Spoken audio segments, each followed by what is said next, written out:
Zero Academy। स्वागत है आप सबका। कैसे हैं आप सब? उम्मीद है आप बहुत ही अच्छे होंगे। आज हमारा टॉपिक है सेंटर ऑफ ग्रेविटी, जिसे हम हिंदी में कहते हैं गुरुत्व केंद्र। इस टॉपिक पर हमने 2 लेक्चर ऑलरेडी कवर किया हुआ है, जिसमें हमने पहले में इसका थ्योरी पार्ट देखा था और दूसरे वाले में इस पर बेस्ड ऑब्जेक्टिव जो निम्मी ने जारी किया था वो वाले क्वेश्चंस हमने सॉल्व किए थे। प्रॉब्लम यह आया था कि जो निम्मी ने जो क्वेश्चंस जारी किया था उसमें से 2-3 ऐसे बड़े क्वेश्चन जो थे, मीन्स जिसका सिंप्लीफिकेशंस थोड़ा लेंदी जाता है, लेकिन उसमें कुछ में डायमेंशन नहीं दिया था और किसी के ऑप्शंस उसने गलत दिए हुए थे, लेकिन वो क्वेश्चंस को वो मॉक टेस्ट पर रिपीट कर रहा था बार बार।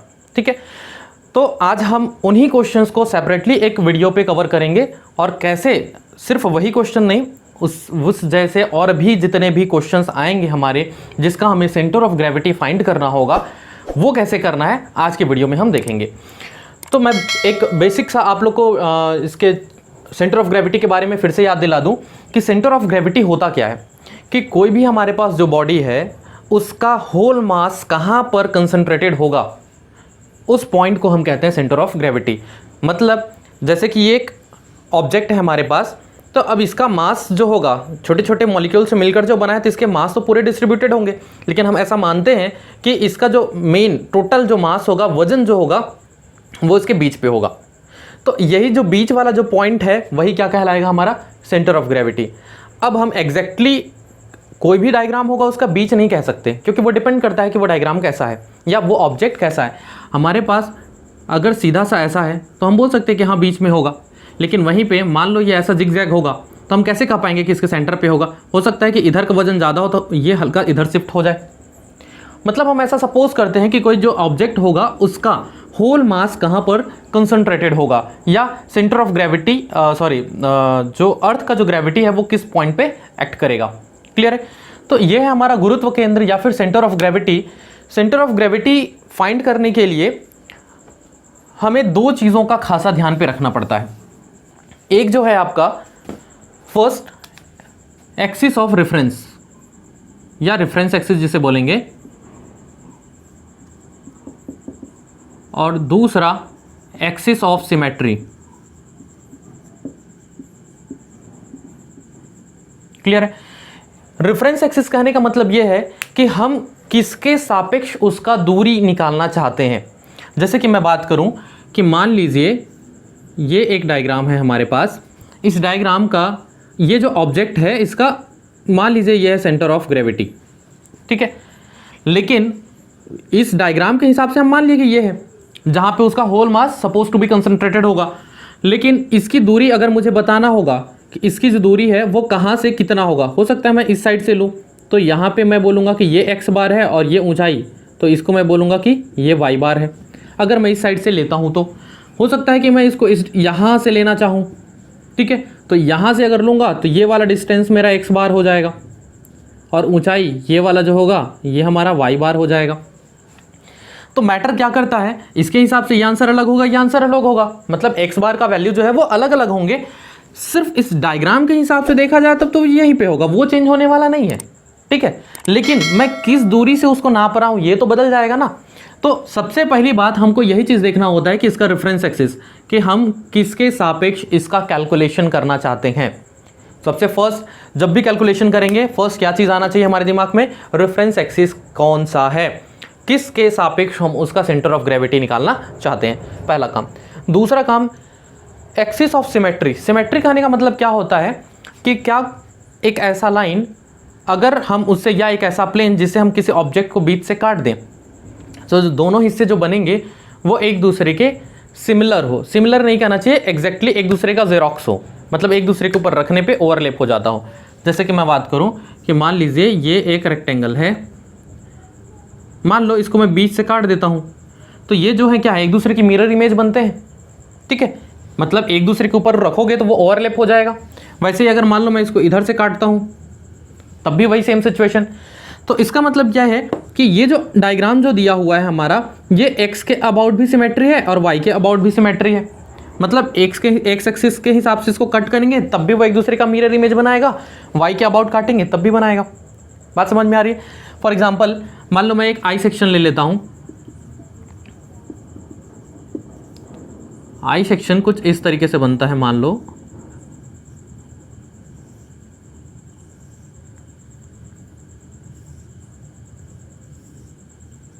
ठीक है, ये मोटाई थोड़ा कम ज़्यादा दिख रहा है, आप उसको बराबर मान ले, ठीक, कुछ ऐसा। अगर ये 50 है फॉर एग्जांपल, तो ये भी आपका 50 है, ठीक है। इसका ये जितना होगा 10 मान लेते हैं, तो ये भी है इसका 10, ठीक। ऊंचाई जो भी है इसका मान लीजिए 20, हम जस्ट एज्यूम करके चल रहे हैं। तो इस हिसाब से देखो, ये जो आई सेक्शन है, यदि मान लो मैं इसको बीच से कट करता हूँ, ऐसा कट करूँ, तो ये जो दो पार्ट जो बन रहे हैं हमारे, ये दोनों पार्ट एक दूसरे के मिरर इमेज होंगे। अगर मान लो यहाँ मिरर लगा होगा, तो जैसा ये जो है इसका इमेज ऐसा ही बनेगा। या आप ऐसे सोचो कि इसको बीच से काट दिया, अब एक दूसरे के ऊपर रखोगे तो ऐसा ये बराबर ओवरलैप हो जाएगा।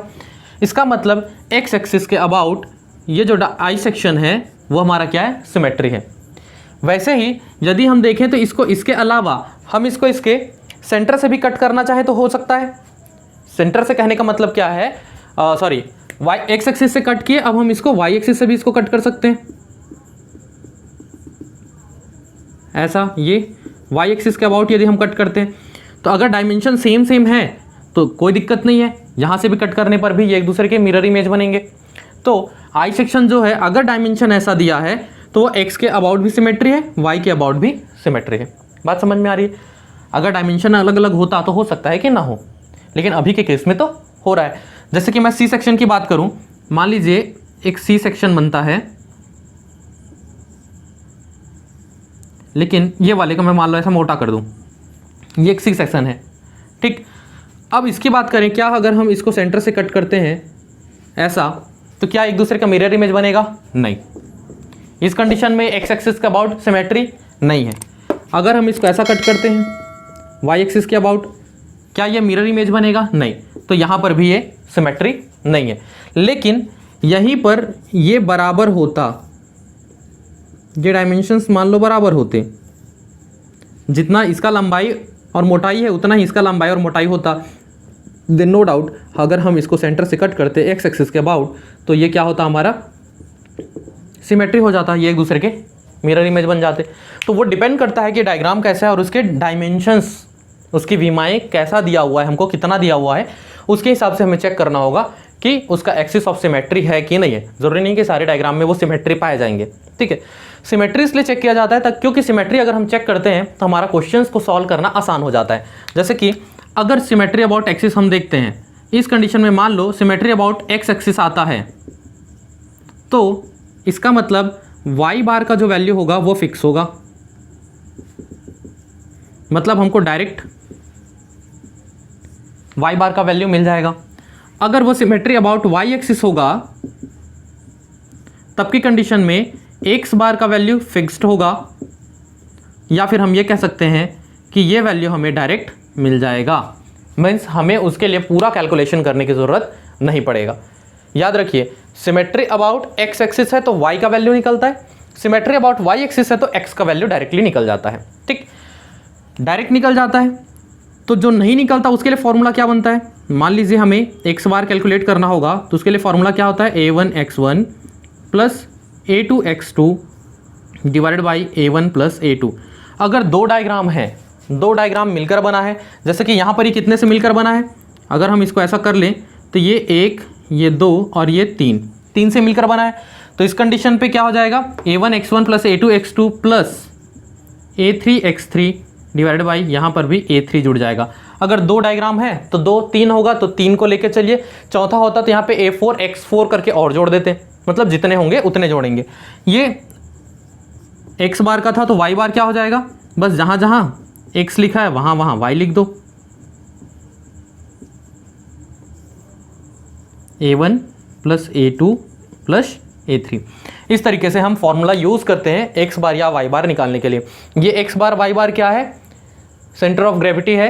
कहाँ से, जो हम एक रेफरेंस एक्सिस मान के चल रहे हैं उससे x और y का दूरी है, मतलब ये जो सेंटर ऑफ ग्रेविटी, ये वाला जो पॉइंट है इसका इस रेफरेंस एक्सिस से x की दूरी मतलब ये वाला दूरी, ठीक, और y मतलब ये ऊंचाई यहाँ से। बात समझ में आ रहा है? मीन्स दो चीज़ें हमें देखना था, रेफरेंस एक्सिस से ही हम सेंटर ऑफ ग्रेविटी का दूरी निकालते हैं, और वो दूरी निकालने के लिए फॉर्मूला क्या है हमारा, एक्स बार वाई बार का, ये कुछ इस तरीके से है। अगर सिमेट्री पाया जाता है तो सिमेट्री अबाउट एक्स एक्सिस होगा तो वाई का मान डायरेक्ट निकल जाएगा हमको, तो हमें केवल एक्स बार का मान निकालना होगा। अगर सिमेट्री अबाउट वाई एक्सिस होगा तो एक्स बार का डायरेक्टली हमको वैल्यू मिल जाएगा, तो हमें केवल वाई बार का वैल्यू कैलकुलेट करना होगा। ये तो था बेसिक सा कॉन्सेप्ट इसका। अब हम देखते हैं कि वो कौन से क्वेश्चंस हैं जिसको हमको सॉल्व करना है और जो निम्न में आपका दिया गया था। ये कुछ क्वेश्चन इस तरीके का था, डायग्राम मान लीजिए आपका ऐसा दिया हुआ है, तब की कंडीशंस पे कैसे निकालेंगे। यहाँ पर दो सेक्शन है, पहला ये और ये दूसरा, ये दो रेक्टेंगल या दो आयत मिलकर ये ज्यामिति बनाया गया है, ठीक है। इसका हमें सेंटर ऑफ ग्रेविटी निकालना है। सेंटर ऑफ ग्रेविटी फाइंड करने के लिए मैंने कहा कि सबसे पहले हमें रेफरेंस एक्सिस लेना है। हमेशा जब तक कि मेंशन ना किया जाए या कंडीशन ऐसा ना हो, आप हमेशा रेफरेंस एक्सिस को उसके लेफ्ट हैंड साइड पे लीजिए। जैसे कोई ये डायग्राम है तो आप इसके इस साइड पे ऐसा रेफरेंस एक्सिस ले लीजिए, ठीक है। तो उसी तरीके से, अच्छा हाँ, रेफरेंस एक्सिस को उस डायग्राम से टच करते हुए लेना है। यहाँ पर हम रेफरेंस एक्सिस लेंगे तो हम इसको एक्सिस मानते हैं, मान लीजिए इस वाले लाइन से होता हुआ आएगा और इस वाले पॉइंट से होता हुआ ऐसे आगे बढ़ जाएगा। तो ये मान लीजिए एक्स एक्सिस है हमारा, और ये ऊपर की ओर जो जा रहा है ये हमारा वाई एक्सिस है, ठीक है, कुछ इस तरीके से। अब ये हमको एक्सिस मिल गया, हमारा पहला काम रेफरेंस एक्सिस, इसी एक्सिस के सापेक्ष हमें कैलकुलेट करना है। दूसरा हमें क्या देखना होगा, एक्सिस ऑफ सिमेट्री क्या है। एक्सिस ऑफ सिमेट्री चेक करने के लिए आप देखिए, इसको अगर प्लेन से ऐसा खड़ी काटेंगे बीचों बीच तो क्या इमेज बनेगा, नहीं बनेगा, क्योंकि इधर का जो डायग्राम है वो अलग है, इधर का अलग है। तो ऐसा बीच से काटने से वो एक दूसरे के इमेज तो नहीं बनेंगे, लेकिन ऐसा काटने से हो सकता है, क्योंकि ये जो डिस्टेंस है आपका ये 100 है, तो इसको अगर 50 में बीचों बीच यदि हम ऐसा कट करते हैं कुछ इस तरीके से, ये अब ऊपर वाला पोर्शन और नीचे वाला पोर्शन एक दूसरे का मिरर इमेज है, मतलब एक दूसरे का जेरॉक्स कॉपी है। इसका मतलब ये जो डायग्राम दिया गया है वो क्या है, हमारा सिमेट्री है अबाउट किसके सापेक्ष है, एक्स एक्सिस। ऐसा जो जाएगा उसको एक्स एक्सिस बोलते हैं, तो ये है एक्स एक्सिस के सापेक्ष सिमेट्री। तो इससे हमको ये बात समझ में आता है, यदि एक्स एक्सिस के अबाउट सिमेट्री है तो क्या फिक्स हो जाता है, वाई बार का मान फिक्स हो जाता है, ठीक है। हमें कैलकुलेट क्या करना होगा, केवल एक्स बार का वैल्यू कैलकुलेट करना होगा, ठीक है। वाई बार कितना होगा, जिस ऊंचाई से ये आपका एक्स एक्सिस है तो ऊंचाई आप ऐसे ही मेजर करोगे, तो इस पॉइंट के हिसाब से इसका ऊंचाई टोटल कितना है 100, तो इसका आधा कितना होगा 50। तो ये जो 50 वाली ऊंचाई है, देखिए यहाँ पर से पूरा यहाँ जाते तक इसकी ऊंचाई क्या होगा, फिक्स होगा, 50 50 50 होगा। इसका मतलब वाई बार का जो मान है वो टोटल हाइट जो था उसका बटा 2 बराबर 50 सेंटीमीटर, ये हो जाएगा हमारा वाई बार का मान। क्लियर है। जो फिक्स है वो कैसे निकालेंगे, जिस ऊंचाई के सापेक्ष, क्योंकि एक्स एक्सिस बोल रहे हैं इसलिए ये वाला डिस्टेंस को ऊंचाई ही बोलेंगे, तो जिस ऊंचाई के सापेक्ष उसका मिरर इमेज बन रहा है, जिसके अबाउट वो सिमेट्री है, यही वाला ऊंचाई वाई बार का मान होगा, ठीक। अब हमें कैलकुलेट करना है एक्स बार।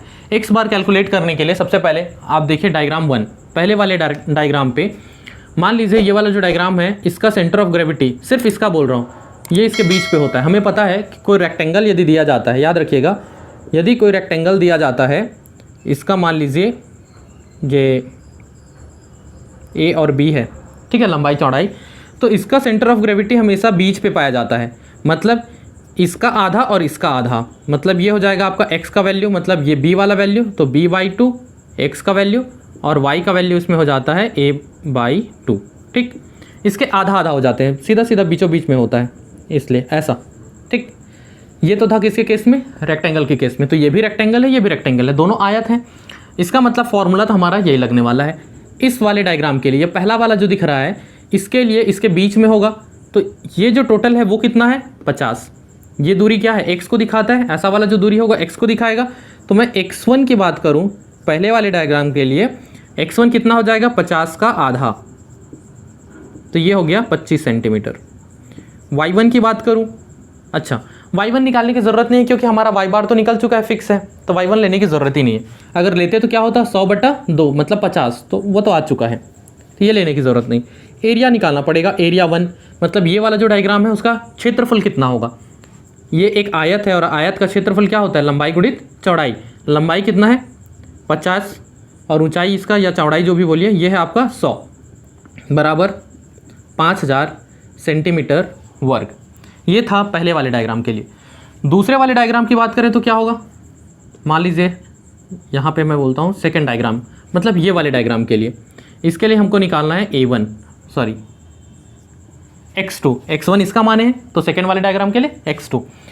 इसका भी, इसको भूल जाओ तो हमारा सिर्फ ये एक आयत दिखाई दे रहा है और इस आयत का भी कहीं बीच पे होगा ऐसा, ठीक। इसका भी ये वाले लंबाई का आधा लेंगे और ऊंचाई का आधा लेंगे, ठीक। ये टोटल कितना है, ये टोटल 160 है यहाँ से यहाँ तक, तो उसका आधा मतलब 180 160 है, उसका आधा मतलब ये कितना हो जाएगा आपका 80, ठीक। तो मैं इसको डायरेक्ट क्या लिखूं 80 प्लस, ये वाला बात को ध्यान से समझिए। जब इसके लिए मैंने निकाला तो जो लंबाई चौड़ाई था उसका मैंने आधा आधा करके बात ख़त्म कर दिया, लेकिन जब सेकेंड डायग्राम की बात कर रहे हैं तो मैं x2 में आधा तो किया 160 का, लेकिन फिर भी प्लस कर रहा हूँ। ऐसा क्यों कर रहा हूँ, क्योंकि हमें जो दूरी कहाँ से निकालना होता है, हमेशा हमें तो रेफरेंस एक्सिस से लेना होता है ना। तो ये हमारा रेफरेंस एक्सिस है, ये वाला रेफरेंस एक्सिस है, तो ये वाला दूरी मतलब कहाँ पे आएगा, ये ऐसा इस पॉइंट पे, यहाँ से यहाँ तक का जो बात है ये 160 इतना था, उसका आधा मतलब ये वाला। तो ये वाला जो पोर्शन है ये है हमारा 80, लेकिन दूरी तो हमें इस पॉइंट से निकालना है ना। तो ये 80 और ये 50, तो टोटल कितने हो गए 80 + 50 which is equals to 130 centimetre. तो ये निकल गया हमारा x2 का मान, ठीक। एरिया 2 के लिए इसका भी लंबाई गुणित चौड़ाई मतलब 160 गुणित 60 बराबर 16 छक्का 96 20 सेंटीमीटर स्क्वायर। क्लियर। x1 निकल गया, a1 निकल गया, x2 निकल गया, a2 निकल गया। सिर्फ 2 ही ज्यामिति है, हम सीधा सीधा फॉर्मूला अप्लाई कर देते हैं। x बार बराबर a1 x1 plus a2 x2 divided by a1 plus a2 which is equals to a1 है आपका 5000 इंटू x1 है 25 प्लस a2 है 9600 इंटू x2 है 130 divided by 5000 plus 9600 this much is equals to, यहाँ से क्या हो जाएगा, दोनों को जोड़ देंगे 14600। ये टोटल वैल्यू आप कैलकुलेट करेंगे, कैलकुलेट करने से ये आपको मिल जाता है 94.04 सेंटीमीटर। सेंटीमीटर में क्यों आएगा, क्योंकि आप x बार की वैल्यू निकाल रहे हो, दूरी ही तो निकाल रहे हो। इस वाले पॉइंट से ये दोनों का होल डायग्राम का, दोनों का मिला के जो डायग्राम होगा उसका सेंटर ऑफ ग्रेविटी कहाँ पे मिल रहा है, देखिए 94 इतना है आपका 50 और 50 में आपको आगे 94 जाना है, ठीक है। एक लमसम मान लीजिए कि 44 और आगे जाना है, तो ये टोटल था 80, 44 लगभग मान लो इसके आधे के आसपास आएगा, तो ये लगभग इधर, और ऊंचाई तो 50 ही रहना है आपका, ये तो आपका 50 ही है, तो ये कहीं पे पॉइंट होगा इस टोटल का सेंटर ऑफ ग्रेविटी। सिर्फ इस डायग्राम का ये है, सिर्फ इस डायग्राम का ये है, लेकिन इस टोटल का सेंटर ऑफ ग्रेविटी लगभग कहीं यहाँ पे आएगा। और वो दूरी कितना है, इस वाले पॉइंट से देखें तो वो है 94.04 सेंटीमीटर, और ऊंचाई की बात करें तो वो है हमारा 50 सेंटीमीटर, जो कि ये है। तो ये होता है हमारा सेंटर ऑफ ग्रेविटी। कैसे कैलकुलेट करते हैं, ये इसका तरीका है। और इस पूरे जो डायग्राम का है, इसका होल मास कहाँ पे होगा, पूरा वजन कहाँ पे सेंटर्ड होगा, ऐसा हम मानेंगे इस वाले पॉइंट पे, जिसकी दूरी कितनी है, x का 94.04 सेंटीमीटर और y का 50 सेंटीमीटर। बहुत ही आसान है। सबसे ज़्यादा समस्या लोगों को कहाँ पे होता है, इस वाले पॉइंट पे। ऐसा इसलिए हो जाता है क्योंकि जैसे हम इसका आधा लेते हैं, इसका भी आधा ले लेते हैं, लेकिन वैसा नहीं लेना। हमें क्या ध्यान पे रखना है कि हमें एक्सिस से दूरी नापना है। इस वाले केस में एक्सिस इससे सटा हुआ है, इसके भुजाओं के साथ ही जुड़ा हुआ है, इसलिए जस्ट इसका आधा आधा करने से वो चीज़ आ जा रहा था, उसके लिए हमें कुछ और चीज़ जोड़ने की ज़रूरत नहीं था। इसके केस में हमको चूंकि ये वाला डिस्टेंस एक्स्ट्रा हो गया, इसलिए हमको जोड़ना पड़ा। उम्मीद है आपको समझ में आया होगा। एक और क्वेश्चन लेकर चलते हैं। सो ये है हमारा सेकंड क्वेश्चन। निम्मी में जो दिया था वो क्या किया था, उसमें उसने ये नहीं बताया था कि ये एक वर्ग है और ये एक समबाहु त्रिभुज है। उसने सिर्फ ये डायग्राम दे दिया था और ये वाला डिस्टेंस हमारा जो है भुजा की लंबाई 60 सेंटीमीटर दिया हुआ था। तो इससे क्या हो रहा था, प्रॉब्लम ये था कि चूंकि ये तो 60 है पर ये कितना होगा, ये कितना होगा, ये क्लियर नहीं हो पा रहा था जब तक कि उसने उसका नाम नहीं दिया था। ठीक है, ये आपके जो निम्मी का जो ऑथेंटिक जो बुक है उसके असाइनमेंट वाले सेक्शन पे मिल जाएगा। तो ये है आपका वर्ग। अगर ये वर्ग है इसका मतलब इसके चारों भुजाएं बराबर होंगी। अगर ये 60 है तो ऑब्वियसली ये वाला भी आपका 60 सेंटीमीटर होगा, ये वाला भी होगा और ये वाला भी 60 होगा। वहीं पर ये बात समझ में आता है कि ये तो एक समबाहु त्रिभुज है, मतलब जिसकी तीनों भुजाएं बराबर होंगी। तो अगर एक भुजा 60 है देन ऑब्वियसली इसका ये वाला भुजा भी तो 60 सेंटीमीटर ही होगा और ये वाला भी 60 सेंटीमीटर होगा। ये बात समझ में आया। इससे क्या हो गया, ये नाम दे देने से हमारा डायमेंशन क्लियर हो गया कि किसकी लंबाई कितनी है। सारे के सारे 60 सेंटीमीटर भुजाओं के हैं। अब हमें दूसरी बात, अच्छा इसमें फर्स्ट अब हमें क्या देखना है, इसका रेफरेंस एक्सिस। मैंने बताया लेफ्ट साइड पे आइएगा, उसके भुजाओं को टच करता हुआ आप लाइन खींचिएगा, ये ऐसा, और वैसे ही ये आगे बढ़ेगा कुछ इस तरीके से। ये हो जाएगा हमारा एक्स एक्सिस और ये ऊपर वाला हो जाएगा हमारा वाई एक्सिस। ठीक, ये हमारा क्या है, रेफरेंस एक्सिस है। अब दूसरी चीज़ क्या देखना है हमें, एक्सिस ऑफ सिमेट्री। अब आप इसको ऐसा खड़ी कट करते हैं तो इधर वाला जो है स्क्वायर है, इधर वाला जो है आपका इक्विलेटरल ट्रायंगल है। एक दूसरे के इमेज तो बनने वाले हैं नहीं, इसका मतलब खड़ी नहीं काट सकते, लेकिन हम इसको इस तरीके से तो काट सकते हैं।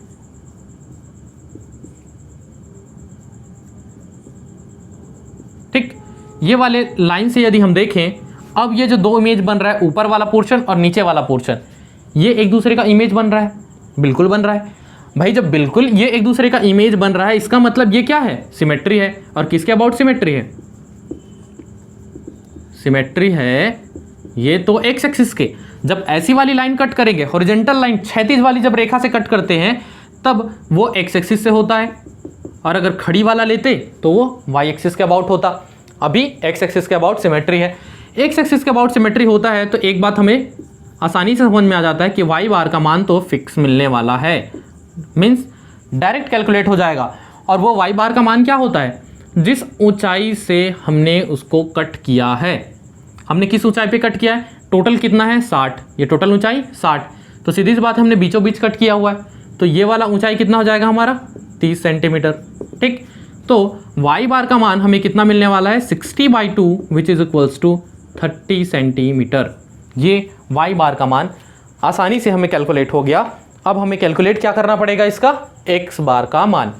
एक्स बार का मान कैलकुलेट करने के लिए आपको पता है, यदि आपको एक्स बार निकालना है तो उसका फॉर्मूला होता है a1x1 plus a2x2 divided by a1 plus a2। तो जो जो फॉर्मूले में चाहिए वो हमें निकालना पड़ेगा। हमें x1 निकालना है, x2 निकालना है और एरिया निकालना है दोनों का। यहाँ पे दो डायग्राम बनते हैं, ये पहला डायग्राम और ये दूसरा डायग्राम। पहले वाले डायग्राम का अगर हम सेंटर ऑफ ग्रेविटी की बात करें तो ये कुछ यहाँ पे मिलेगा। ठीक, चूंकि ये एक वर्ग है, आपको पता है कि एक वर्ग यदि होता है जिसकी भुजाएं a है तो उसका सेंटर ऑफ ग्रेविटी जो होगा वो a/2 होता है। ठीक, मतलब लंबाई का आधा और चौड़ाई का आधा। इसका मतलब यहाँ पर यदि हम निकालें कि x1 का मान कितना होने वाला है, तो x1 का मान इसका आधा, मतलब ये वाली, ये टोटल 60 है उसका आधा, ये हो जाएगा 30 सेंटीमीटर। वाई बार निकालने की ज़रूरत नहीं क्योंकि वो पहले ही निकल चुका है। ठीक, तो वाई वाला लेंगे नहीं, सीधा एरिया a1 कैलकुलेट कर लेते हैं। और वो क्या होता है, भुजा का वर्ग। भुजा कितना है 60 सेंटीमीटर का वर्ग, या फिर आप लिख लो 60 × 60 centimetre square which is equals to 3600 centimetre square. ठीक, ये हो गया हमारे डायग्राम फर्स्ट के लिए। डायग्राम सेकंड की बात करें, सेकंड वाला डायग्राम कैसा बना हुआ है, देखिए ये ऐसा बना है। ठीक, और हमारा रेफरेंस एक्सिस कहाँ पे है, इधर कहीं पे है। ये इसको ऐसा टच करता हुआ जा रहा है, ये ऐसा, ये वाई एक्सिस और ये एक्स एक्सिस कुछ इस तरीके से है। ठीक, ये क्या है हमारा रेफरेंस एक्सिस और डायग्राम ये है। ये जो दूरी है यहाँ से यहाँ, ये हमारा 60 है। अब जब ट्रायंगल की बात आती है तो ट्रायंगल का सेंटर ऑफ ग्रेविटी जैसे इसका आधा आधा होता है, बहुत आसान है। ट्रायंगल के केस में ऐसा नहीं है। ट्रायंगल कैसा है वो डिपेंड करता है आप किस किस साइड से उसको कैलकुलेट करना चाहते हो। मान लो ट्रायंगल ऐसा है और हम इस पॉइंट से ऐसा कैलकुलेट करना चाहते हैं, ठीक है, तो कहीं यहाँ पे होगा। तो ये वाला जो दूरी है, ये वाला जो दूरी है, ये बेस जो होगा b, और मान लो इसका ऊंचाई मैं मान लेता हूँ h, तो x बार का जो वैल्यू है वो क्या हो जाएगा b/2 आधा, और वहीं पे y बार का वैल्यू है, ये जो ऊंचाई है वो होता है h/3। मतलब अगर इधर से नापते हैं तो ये h/3 है, लेकिन अगर ऊपर से बचा हुआ पोर्शन कितना है, ये वाला पोर्शन कितना बच गया, तो ये हो जाता है 2h/3। अगर हम ऐसा नाप रहे हैं तो ये वाला पॉइंट होगा, तो ऊंचाई कितना लेंगे, क्योंकि ये वाला y एक्सिस है, सॉरी ये वाला x एक्सिस है, तो यहाँ से इसकी ऊंचाई h/3। फॉर्मूला क्या बन रहा है b/3 and h/3। अगर हम डायग्राम ट्रायंगल ऐसा दिख रहा है तो दूसरा कंडीशन कैसा बन सकता है, ये एक ऐसा राइट एंगल ट्रायंगल हो, ठीक, तो राइट एंगल ट्रायंगल होगा तो यही वाला इसका x एक्सिस बनेगा और यही वाला इसका y एक्सिस बनेगा, तो ये कहीं पे सेंटर ऑफ ग्रेविटी मिलेगा। अब ये b है और ये h है, तो ये वाला जो डिस्टेंस होगा ये, अब यहाँ पे आप ये नहीं बोलोगे कि यहाँ पे जो टोटल जो डिस्टेंस है वो आपका क्या है b/2 है, ठीक।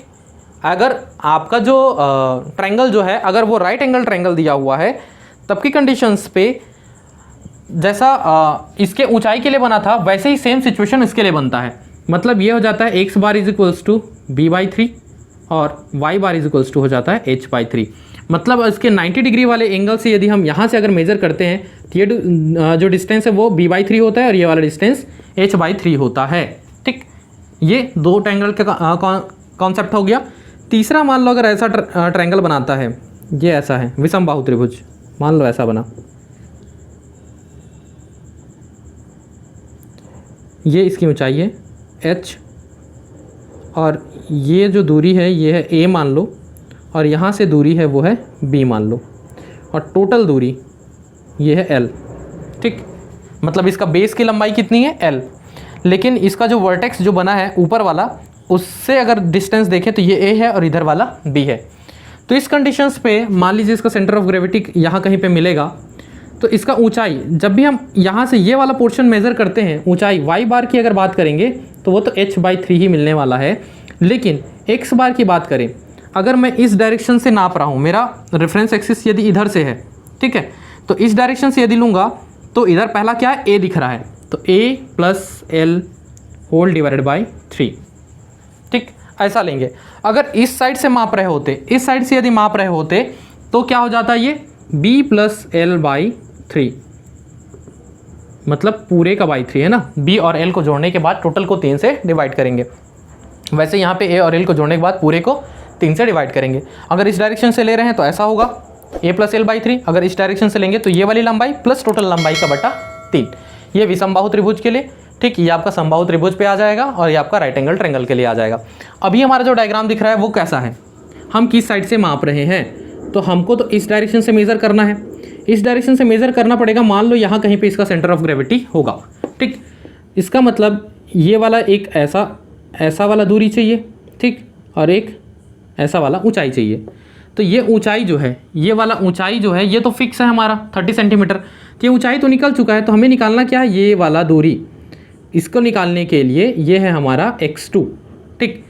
ये x2 निकालने के लिए जब भी हम ऐसा इस वाले पॉइंट से बेस से ऐसा कैलकुलेट करते हैं, जब भी हम यहाँ से कैलकुलेट करते हैं तो वो h/3 लेते हैं, ठीक है। जब हम यहाँ से कैलकुलेट करते हैं तो h/3 लेते हैं, तो यहाँ पर भी h/3 आएगा। h/3 होने के लिए पहले हमें ये तो पता होना चाहिए कि यहाँ से यहाँ तक का लंबाई कितना है। हमें ये पता है कि ये 60 है, ये 60 है, ये 60 है। क्या ये पता है ये वाली लंबाई कितनी है? नहीं, ये हमें नहीं पता। तो सबसे पहले हमें ये लंबाई फाइंड करना पड़ेगा। मान लो मैं इसको डायग्राम पे h लिख लेता हूँ, ये ऐसा। तो हमें ये h कैलकुलेट करना है, वो h हमको नहीं पता। h कैलकुलेट करने के लिए सिंपली आप समझिए, ये है आपका 60, ये है आपका 90 डिग्री, ये हो जाएगा 90 अंश। ये वाला टोटल 60 है तो इसका आधा 30, अगर मैं इतने की बात करूँ तो कितना हो जाएगा 30, ठीक। अगर ये वाला कोण जो बनेगा, अगर ये क्या है आपका समबाहु त्रिभुज है, तो समबाहु त्रिभुज के केस में ये वाला कोण, जितने भी जो कोण होते हैं वो टोटल कितने होते हैं? 60-60 के होते हैं। तो ये वाला 60 अंश का कोण बनेगा। मतलब ये डायग्राम कुछ ऐसा बन रहा है, ये 60 अंश का कोण है, ये 90 है, ये वाला दूरी 30 है और ये वाला 60 है, ठीक। ये हमें निकालना है। तो ये तो टेन थीटा का कॉन्सेप्ट लग रहा है। टेन थीटा मतलब टेन 60 डिग्री बराबर इसका लंब बटा इसका आधार मतलब 30। तो यहाँ से टेन 60 का वैल्यू क्या होता है? √3, और ये 60 को इधर ले आओ, सॉरी 30 को इधर ले आओ, तो 30 √3 बराबर हो जाएगा h। इसकी लंबाई कितनी निकल गई, 30√3। एक तरीका ये है कि हम ऐसा कैलकुलेट कर लें। दूसरा तरीका क्या कर सकते थे, पाइथागोरस थ्योरम। आपको पता है कि ये 30 पता है, ये 60 पता है, तो ये h निकाल लो। h स्क्वायर बराबर क्या हो जाता, 60 का वर्ग माइनस 30 का वर्ग। आप यहाँ से कैलकुलेट कर लेते, h इज इक्वल्स टू √60 का स्क्वायर माइनस 30 का स्क्वायर। ये सिंप्लीफाई करेंगे तो ये भी 30√3 आपका वैल्यू मिल जाएगा। ठीक है, ये अलग अलग है। तो या तो आप ऐसा कैलकुलेट कर लो ट्रिग्नोमेट्री को इस्तेमाल करके, या तो आप ऐसा पाइथागोरस के हिसाब से आप ऐसा कैलकुलेट कर लो। दोनों में से आप कोई भी तरीका यूज़ कर सकते हो h का मान निकालने के लिए। ये h का वैल्यू हमारा निकल गया यहाँ तक, ठीक। चूंकि h निकल गया तो हम h/3 निकाल सकते हैं। ठीक, मैं यहीं पे लिख लेता हूँ x2 का मान कितना होगा। x2 के मान के लिए देखिए, ये तो पहले ये 60 लेना पड़ेगा और ये वाला दूरी, ठीक। तो यह जाएगा 60 प्लस ये वाला दूरी कितना होगा, h/3। h कितना है ये, तो 30√3 divided by 3 which is equals to, simplify करोगे तो ये हो जाएगा आपका 60 प्लस यहाँ से आप हटा दोगे तो 10√3। ये है हमारा x2 का मान। y2 निकालने की ज़रूरत तो है नहीं, a2 निकालते हैं। एरिया, एरिया निकालने के लिए क्या होता है, ये जो ट्रायंगल है इसका एरिया का फॉर्मूला √3/4 a² लगा लीजिए, या फिर half of base into height, हम ऐसा भी लगा सकते हैं। हाफ ऑफ बेस, बेस कितना है हमारा 60 और हाइट कितना है ये 30√3।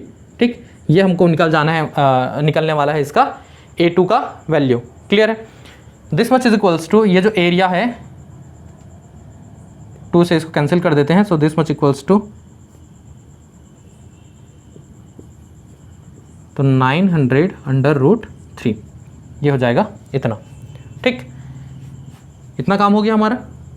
ये x1 a1 निकल गया और ये a2 निकल गया। ठीक है, इसके बाद हमें ये वाला फॉर्मूला इस्तेमाल करना है जिसमें हम x बार के वैल्यू कैलकुलेट करेंगे। तो मुझे थोड़ा सा साफ करना पड़ेगा इसको, इधर वाला पोर्शन हटा देता हूँ मैं।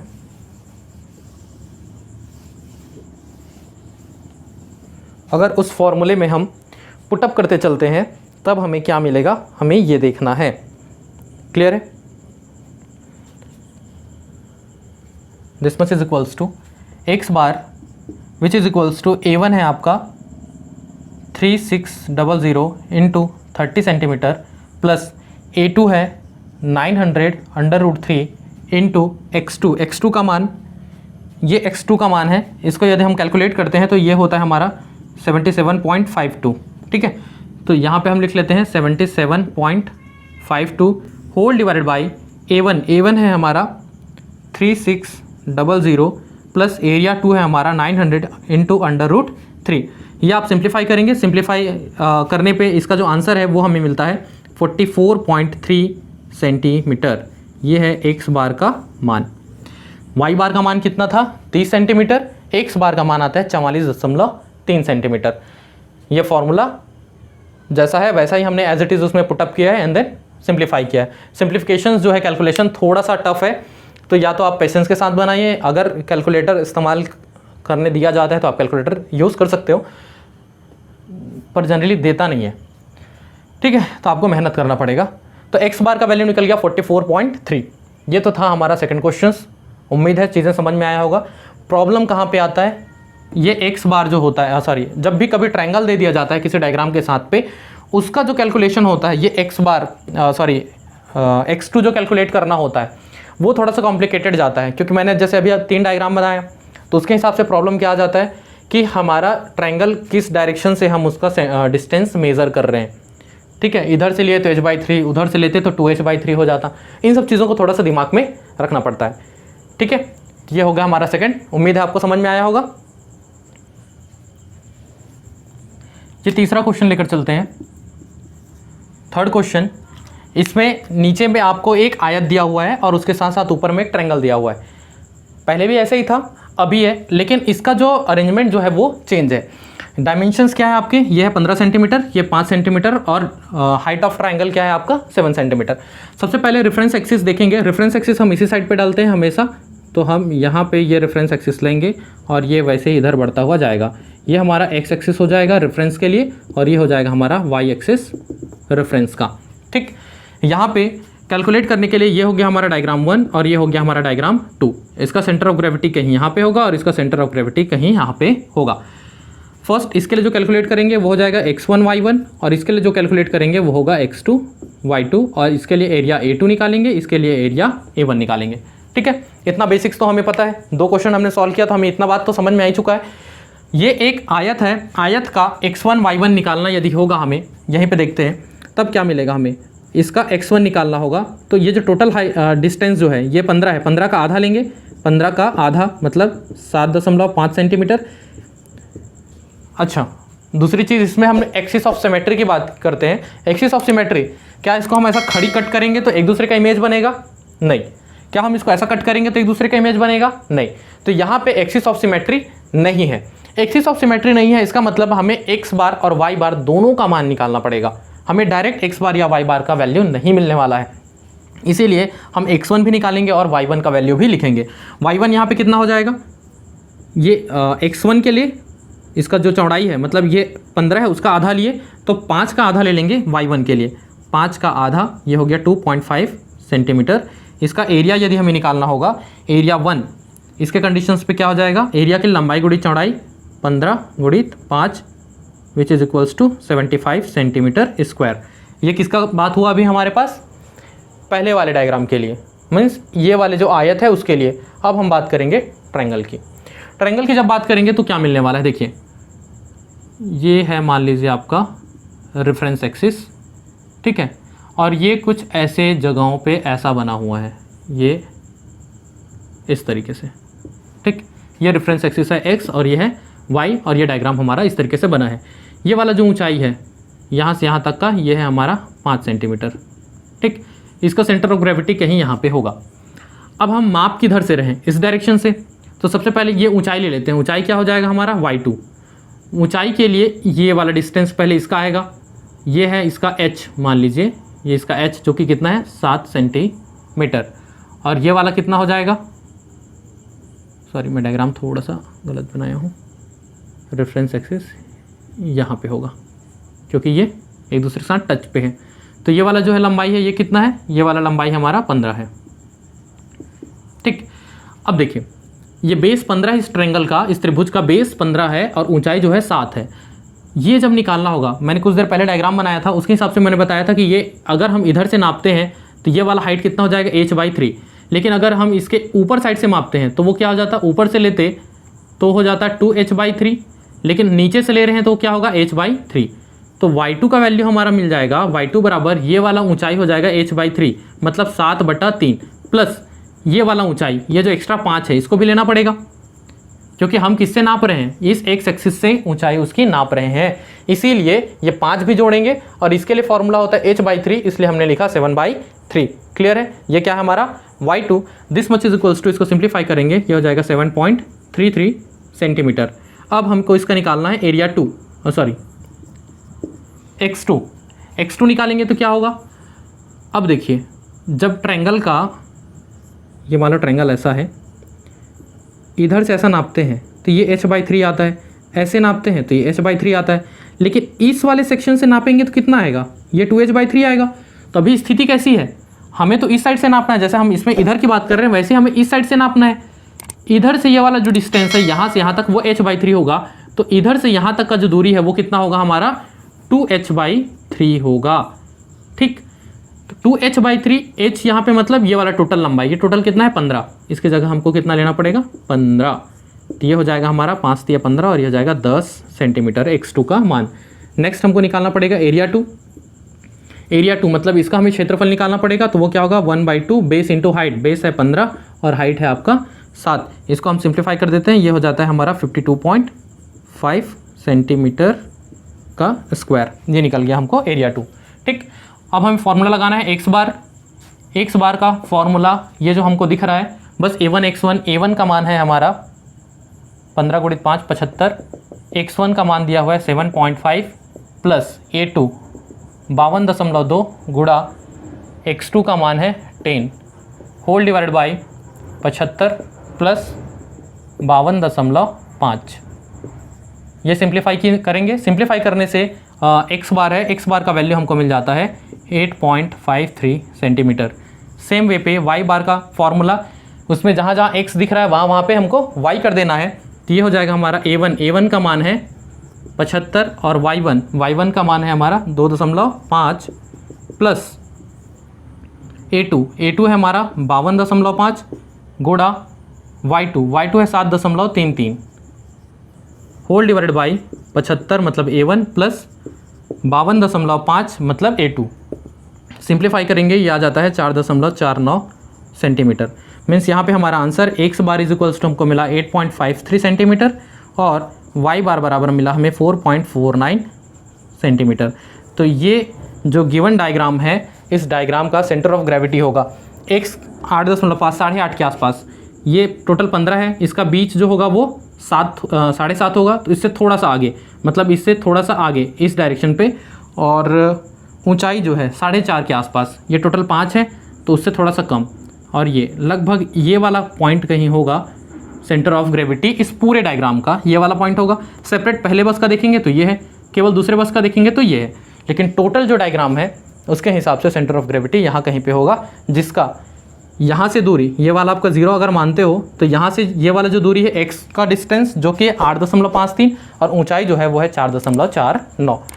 तो ये तो था सेंटर ऑफ ग्रेविटी फाइंड करने के तरीके।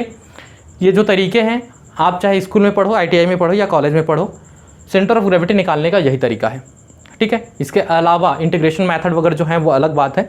यहाँ पे आपको जो इसी मेथड को यूज़ करके ही आपको इसका सेंटर ऑफ ग्रेविटी फाइंड करना है, ठीक है। तो उम्मीद है आपको सारा चीज़ समझ में आया होगा। कहीं पर कुछ भी समझ में नहीं आता है तो आपको पता है कि मुझे कांटेक्ट कहाँ से करना है, कमेंट बॉक्स में, या फिर टेलीग्राम का लिंक आपको डिस्क्रिप्शन में मिल जाता है, आप वहाँ से मुझे कांटेक्ट कर सकते हैं, ठीक है। और जो मेरे स्टूडेंट हैं वो ITI में आके मुझसे फिर से अगर समस्या आती है तो पूछ सकते हैं, मैं वहाँ पे आपको फिर से कुछ भी डाउट हो उसको मैं क्लियर करा दूँगा। तो अभी के लिए बस इतना ही। Stay safe, keep learning, thank you.